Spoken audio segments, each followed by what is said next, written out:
Assalamualaikum warahmatullahi wabarakatuh. We from group 2 M3CS2513C and we choose Finite State Machine as our final project. This is our team member. The first one is me, Muhammad Syekh Hafiz bin Saimi, as a project manager. Then we have Fatin Nazira binti Zakian, which is the system designer for our project. Then we have Edina Shahira binti Indra Shahid, the system analyst. Then we have Fakira Nurdayana binti Hassan, our system developer. And the last one is Aini Najwa binti Adros, the interface designer for our project. Okay, now I will talk about the topic that we choose, which is finite state machines. What is the finite state machines? Okay, finite state machines is a computational structure which is used to create systems and algorithm where an object or machine cycles between a limited numbers of states in response to certain inputs. There's two types of finite state machine, which is the first one, deterministic finite state, DFA, and the second one is non-deterministic finite state, NDFA. For NDFA, this is a type of finite state machine where there may be more than one possible state after a given state and input signals. Okay, hello everyone. I am Erdina Shaira and I'm going to present about problem statement. Okay, for our first problem statement, we have the drawback of the finite state machine having to create the string list. Secondly, effectively ascertaining if the FSM type is an F or DFA. Lastly, simply determine a given string and determine if the FSM accepts or rejects. Let's go through a real-life example. For our real-life example, a vending machine is one of the real-life examples that we use to represent and control execution flow. A vending machine requires a user to insert money, choose the product, wait for the dispense, and click the cancel button. The states involved in the process are based on the current state and the input entered by user. Okay, the output of the vending machine, either to cancel or to collect, the product will be changed based on the input entered by user. Okay, next, let us move to the flow chart. As you can see here, we have the main menu as the first input and then choice as the second input and A here as the connectors. And next, we have to display the page of FSM. And then user have to enter number of states, and then after user entered the number of states, we proceed to the next process, which is I equal to 0, means that the loop is starting by the first time it is ran. Okay, after that, we proceed to the condition, which is I is less than the size. If it false, we have to input the final state, but if it true, user have to enter the current state. Okay. After user enter the current state, we proceed to the next process, which is I++. It is actually a positive increment operator, which will increment the value of I before it is used in an expression. And thank you, Irina, for the previous part. I am Fakira Nordayana and I will continue to do explanations on flowcharts. First, the system will initialize I equal to 0, and then the system will check whether I less than size. If it's true, then it will continue to do other process, which is to check next state equal to current state plus 1 or not. If it's true, then it will display the state input. If false, the system will check the next condition, which is next state equals to current state plus 2.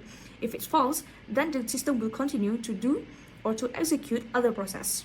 If it's true, then it will display the state input and it will increase the I by 1. Next, we move on to process D.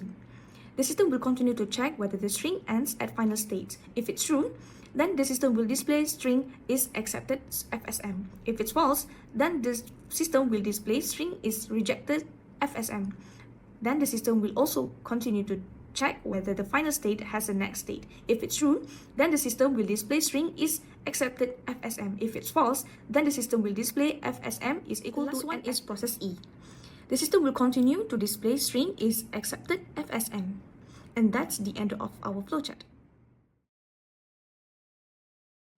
Assalamualaikum, my name is Fatin Nazira binti Zakian. This is our group project interface. Welcome to the Finite State Machine system. Okay, so this is our interface for Finite State Machine. This program will determine whether the tree given is accepted or rejected by Finite State Machine, and it will define either it is deterministic finite automata or non-deterministic finite automata. Now we can insert the input in the table given. As you can see here, the number of states and final states. Okay, let's say I put 5. The state 0, the current state 0 is 0, input state is A, And next step for state 0 is 1. And for the state 1, current state 1, input of state 1 is B, and next state is 3. For state 2, I put 2, input of state 2 is 3, next state for state 2, 3, and A. For state 3, current state 3 is 3, input of state 3 is B, and next step for state 3 is 4. For state 4, current state is 3, input of state is A, next state for state 4 is 4, and the final state is 4. Okay, so the finite state machine output. Generated string is ABB. The string is accepted by the finite state machine as it ends on the final state. The finite state machine is non-deterministic finite automata. Okay. And also there is a button for modify finite state machine and generate new string. When clicking this generate new string button, it will let us fill in the new string input. And for the modify finite state machine button, it will allow you to modify the input and generate a new string. Okay, that's all from me. Thank you. Fighting for demonstrated the system. I am Aina Binti Idrus, will present conclusion findings. First, string generation and state transition. The FSM or finite state machine successfully generated a string based on defined state transitions and inputs. Second, deterministic versus non-deterministic FSM. The application effectively identified whether the FSM was deterministic DFA or non-deterministic NFA. And last, state acceptance. The FSM correctly determined whether the generated string was accepted or rejected based on the final state. Next is lesson learned. What I have learned is importance of clear state definitions. Clearly defining states, inputs, and transitions is critical for the correct functioning of an FSM. Second, user-friendly interfaces. Providing an intuitive interface for users to input states and transitions enhances usability. And third, dynamic feedback. Real-time feedback, such as dynamically changing how many states and results. The last one is special recommendation. First, real-life applications. FSM are used in traffic lights, elevators, vending machines, and game. They help in automating processes and decision-making. Second, enhance user interactions. Adding visual diagrams and interactive simulations can make FSMs easier to understand and use. Real-time feedback can improve learning. And the last one, scalability and complexity management.